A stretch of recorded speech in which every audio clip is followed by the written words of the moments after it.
Hello everyone, আজ আমি এরকমভাবে যে আটা আমরা মেখে রাখি রুটি করার জন্য ফ্রিজে, সেটা আমি কিছুক্ষণ বের করে রেখেছিলাম। আটাটা ঠান্ডাটা কেটে গেছে। এবারে এই আটার থেকে একটা বড় লেচি আমি নিয়ে নিলাম।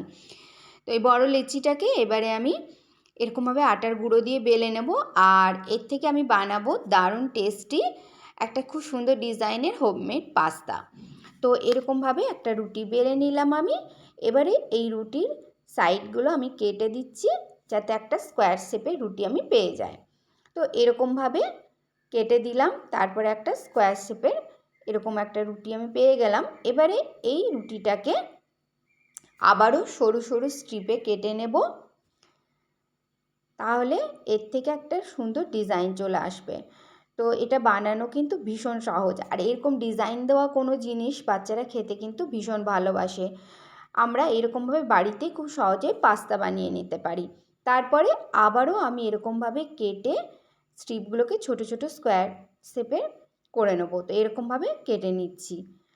তো এটা আমার কম দরকার, তার জন্য আমি কম পরিমাণে করছি। আর আপনাদের যদি বেশি পরিমাণে লাগে তাহলে আরও একটা দুটো রুটি থেকে এরকমভাবে বানিয়ে নিতে পারেন। তো ঠিক এরকম ছোটো ছোটো স্কোয়ার শেপের হয়ে গেল। এবারে আমি এগুলোকে ডিজাইন দেব। এই যে দুটো অপোজিট কর্নার ধরে আমি এরকম চেপে দিচ্ছি, তারপরে এটাকে উল্টে আবার যে দুটো অপোজিট কর্নার আছে সেই দুটোকে ধরে এরকম চেপে দিচ্ছি, তাহলে একটা সুন্দর ডিজাইন চলে আসছে।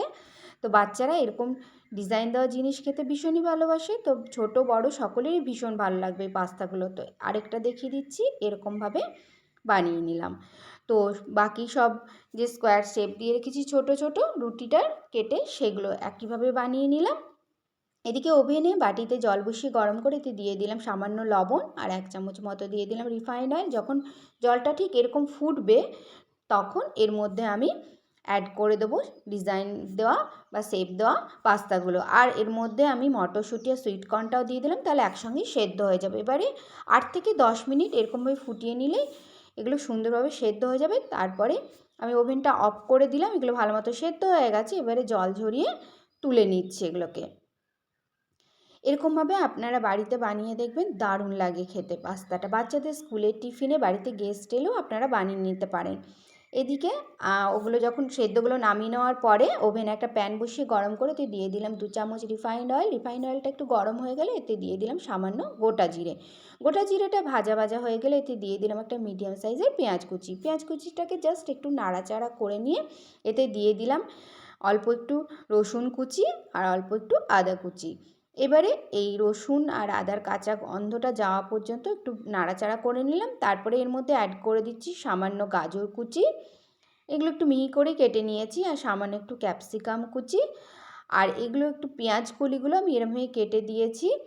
তো এরকম সামান্য পেঁয়াজ কলিও দিয়ে দিলাম, আর দিয়ে দিলাম কাঁচা লঙ্কা কুচি, আর এতে দিয়ে দিচ্ছি 1/2 চামচ মতো লবণ। লবণ দেওয়ার পরে সব কিছুকে খুব ভালো করে মিডিয়াম টু হাই ফ্লেমে আমি মিক্স করে নিলাম বা একটু ভেজে নিলাম। তো ক্রাঞ্চিনেসটা এর মধ্যে থাকবে, সেরকমভাবে এগুলোকে নাড়াচাড়া করে ভেজে নেওয়ার পরে আমি এতে দিয়ে দিচ্ছি 1/2 চামচের একটু বেশি শেজওয়ান চাটনি, 1/2 চামচ মতো দিয়ে দিলাম সয়া সস, আর 1 চামচ মতো দিয়ে দিলাম টমেটো কেচাপ। তো শেজওয়ান চাটনিটা ভীষণ ঝাল হয়, বাচ্চাদের জন্য দিলে একটু কম দেবেন। এবারে সব সসগুলোকে খুব সুন্দর করে মিক্স করে নিলাম সবজির সঙ্গে।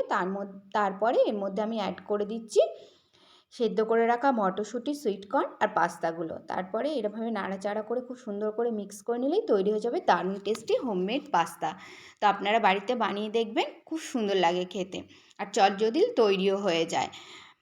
Please please to like, comment, share and subscribe to my channel. আজ এই পর্যন্তই, দেখা হচ্ছে পরের ভিডিওতে এরকমই সহজ সরল কিন্তু মজাদার কোনো রেসিপি নিয়ে। Till then take care, thank you.